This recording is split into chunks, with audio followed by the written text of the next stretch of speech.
వసంత పంచమి మనకి ఈ ఫిబ్రవరి నెల 2వ తేదీన 2025వ సంవత్సరంలో ఈ వసంత పంచమి వచ్చింది. వసంత పంచమి అంటే అందరికి ఇష్టం. ఎందుకంటే వసంత నవరాత్రులు అంటాం కదా, వసంత ఋతువు అంటాం. సో స్ప్రింగ్ సీజన్ అంటాం అన్నమాట. ఈ నార్థన్ స్టేట్స్లో వింటర్ జరుగుతుంటే స్ప్రింగ్ సీజన్ అనేది వెస్టర్న్, సెంట్రల్ వెస్ట్ ఇలాంటి మన సౌత్ ప్లేసుల్లో జరుగుతూ ఉంటుంది. ఈ స్ప్రింగ్ సీజన్కి రావడానికి ఆహ్వానించడమే మనము ఈ యొక్క వసంత పంచమి అని అంటాం అన్నమాట. కాబట్టి ఈ రోజున మనము ఏం చేస్తామంటే సరస్వతీదేవిని మనం పూజ చేస్తాం. ప్రకృతి స్వరూపిణి కాబట్టి సరస్వతీదేవి ఆ రోజున ఫైన్ ఆర్ట్స్కి, మ్యూజిక్కి అధిదేవత కాబట్టి, చదువుల తల్లి కాబట్టి ఆ రోజున మనం సరస్వతీదేవికి మన అందరం కూడా ఎల్లో డ్రెస్సులు వేసుకొని ఆ సరస్వతి అమ్మవారికి మనం పూజ చేస్తాం. యా కుందేందు తుషారహార ధవళా, యా శుభ్రవస్త్రావృత, యా వీణావరదండ మండితకరా, యా శ్వేత పద్మాసన, యా బ్రహ్మాచ్యుత శంకర ప్రభృతిభిర్ధే వై సదా పూజిత, సా మాం పాతు సరస్వతి భగవతి నిశేషజాడ్యాపహ అంటూ పూజ చేస్తాం.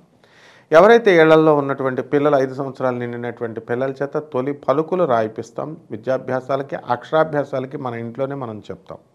రానున్న కాలంలో ఏమైపోయిందంటే కాలం మారే కొద్దీ గుళ్ళకి, దేవాలయాలకి తీసుకుపోతున్నాం. ఆ దేవాలయ విగ్రహాల్లోని మాత్రమే దేవుడు ఉంటాడు అనేటటువంటి నేరో మైండెడ్ థాట్ వచ్చేసి సంకుచిత స్వభావంతో, అంటే చదువు లేనటువంటి వాళ్ళు, సరైనటువంటి విషయ అవగాహన లేనటువంటి వాళ్ళు అందరూ చెప్పబట్టి పండితులు మీరు గుళ్ళకపోండి అట్లా చెప్పడం వల్ల నిజంగానే పాపం గుళ్ళకి వెళ్ళిపోతున్నారు జనం. అక్కడ తొక్కిసలాట ఉంటాయి. ఏ దేవాలయంకి వెళ్ళాల్సిన అవసరం లేదు. మీ ఇంట్లోనే మీరు మీ చేతులతో రాసుకోవచ్చు. చక్కగా పంతులు గారులు డబ్బులు ఎక్కువ అడుగుతున్నారండి అంటే మీరు రాయించుకోండి. చక్కగా ఒక ప్లేట్ పెట్టి చక్కగా దాంట్లో పసుపు వినాయకుడిని, సరస్వతీదేవిని పెట్టి అక్షరాభ్యాసం చేయించండి. ఆ తర్వాత ఇంకోటి వచ్చింది కొత్తగా, నాలుక మీద బీజాక్షరాలు రాసేయడం. కొన్ని దేవస్థానాలు చేస్తున్నాయంటే ఇంకొంతమంది ప్రైవేట్ పీపుల్ కూడా నాలుక మీద రాసేస్తున్నారు అనమాట. సో ఎన్ని నాలుకల మీద రాసినా, దేవస్థానం వాళ్ళు రాసినా, బయట వాళ్ళు రాసినా, ఎవరు రాసినా సరస్వతి సామీపసతు జిహ్వాగ్రే బ్రహ్మరూప సరస్వతి. ఆ తల్లి మనం చేసేటటువంటి పూర్వజన్మలో చేసిన మంచి పనులు, మనం పేద ప్రజల కోసం, వికలాంగుల కోసం, తర్వాత పేద ముసలాళ్ళ కోసం, వీళ్ళ కోసం మనం జీవితాన్ని అంకితం చేస్తామంటే ఆ సరస్వతి కరుణిస్తుంది. మనకి కరుణించి విద్యనిస్తుంది తప్ప మనకి కాళిదాసుని తీసుకోండి, నాలుక పైన బీజాక్షరాలు సాక్షాత్ స్వయంగా అమ్మవారు వచ్చి రాసింది. తెనాలి రామలింగడికి చూడండి, అమ్మవారు ప్రసన్నమైంది. అలా తయారవ్వాలి మనం. అంతేగాని పనిగట్టుగా నీళ్ళు ఎవరి చేత, పంతుల చేత, వీళ్ళ చేత బీజాక్షరాల మీద రాయించేసుకుంటే నాలుక మీద చదువు రాదు. అలాగే అక్షరాభ్యాసాల కోసం మీరంతా కూడా దేవాలయాలకు పోటీ పడి ఆ గుడి ఈ గుడి అని సరస్వతీదేవి దగ్గరికి వెళితే అందరూ కలెక్టర్లు కారు, అందరూ ఇంజనీర్లు, డాక్టర్లు మీరు అనుకున్నట్టేం కారు. కావాల్సి సర్వే చూసుకోండి. కాబట్టి ఇంట్లో ఈ రద్దీని పెంచకండి దయచేసి దేవాలయాలకు. తర్వాత వెళ్ళండి, మర్నాడు వెళ్ళి రాయించుకోండి, ఎప్పుడు వెళ్ళినా పర్వాలేదు. ఇకపోతే నవరాత్రుల్లో ఈ పంచమి రోజున మనకి ఏంటి అంటే స్టోరీ, రతి మన్మధుల స్టోరీ మనం విన్నాం. రతి మన్మధులు ప్రేమ దేవతలు, రాధాకృష్ణులు ప్రేమ దేవతలు. సో వాళ్ళు శివుడు ఘోర ధ్యానం చేసుకుంటూ ఉంటాడు శివుడు ఎప్పుడు కూడా.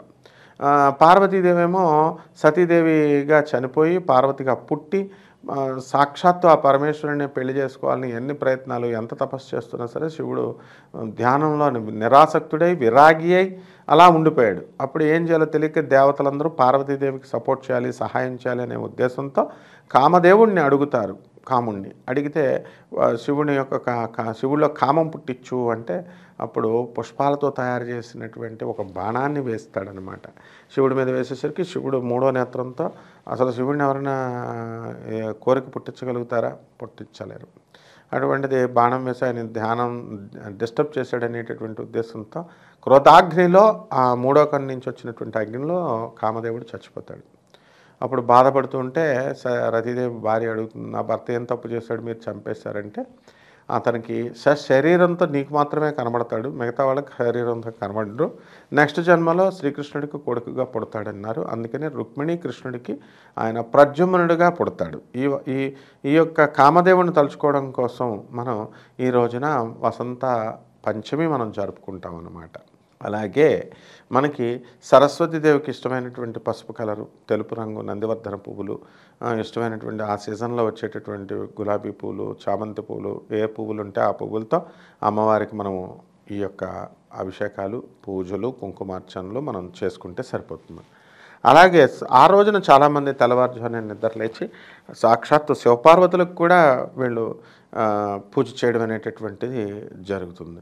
వందే శంభుం ఉమాపతిం స్వరగురుం వందే జగత్కారణం వందే పన్నగభూషణం మృగధరం వందే పశూనాం పతిం వందే సూర్య శశాంక వన్యనయనం వందే ముకుంద ప్రియం వందే భక్తజనాశ్రయం చ వరదం వందే శివం శంకరం అంటూ శివపార్వతులకు కూడా మనం చేసుకుంటాం. ఈ విధంగా ఈ వసంత నవరాత్రులను ఓం ఐం సరస్వతి అయి నమః అంటూ వసంత పంచమి రోజున మనం పూజ చేసుకుంటే సరస్వతీదేవిని సకల విద్యల్ని మనకు ప్రసాదిస్తుంది.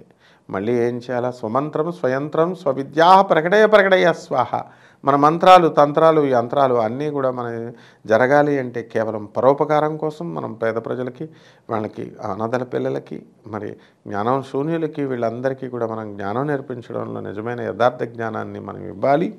అలా కాకుండా మనము మెస్పరైజ్ చేసి పురాణాల్లో ఉన్నది ఒకటైతే ఏదో చేయాలి అని యథార్థ భక్తిని, యథార్థ జ్ఞానాన్ని, శాస్త్ర వివేకతని ఇవన్నీ కూడా బోధించకుండా మన ఇష్టం వచ్చినట్టు బోధిస్తే బ్రహ్మరాక్షస రూపాలు చెప్పినటువంటి వాళ్ళు ఎత్తుతారు. కాబట్టి ప్రవచనకారులంతా కూడా ఈ విషయాన్ని వాళ్ళు తెలుసుకోవాలి. ఏంటంటే ఏదో గుళ్ళకి పంపించాలి, వెళ్ళాలి, మనకు పేరు రావాలి అని వెళ్ళిపోండి, గుళ్ళకి వెళ్ళిపోండి ఇట్లా చెప్పకూడదు.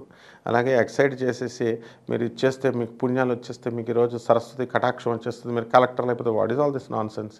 కాబట్టి ప్రాక్టికల్గా మనం గౌరవించాలి. కాబట్టి ఈ సరస్వతీదేవిని ఆ రోజు మీరు పూజ చేసుకోండి. ఆ విధంగా ఈ సరస్వతి తల్లిని మన అందరికీ తెలిసిందే కదా, సరస్వతి మంత్రం. సరస్వతి నమస్తుభ్యం వరదే కామరూపిణి విద్యారంభం కరిష్యామి సిద్ధిర్భవతి మే సదా.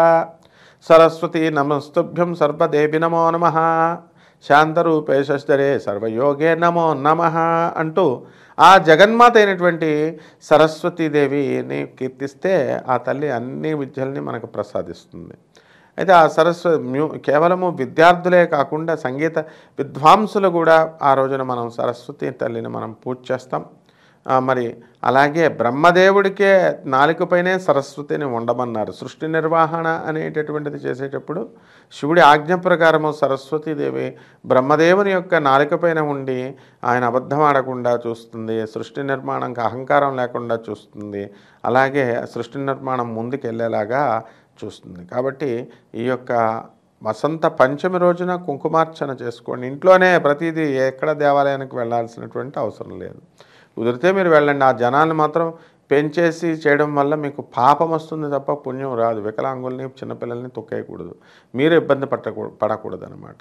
ఆ విధంగా మీరు వసంత పంచమి రోజున పూజ చేసుకోండి. బ్రహ్మాండమైన ఫలితాలు మీకు లభిస్తాయి. శుభమస్తు.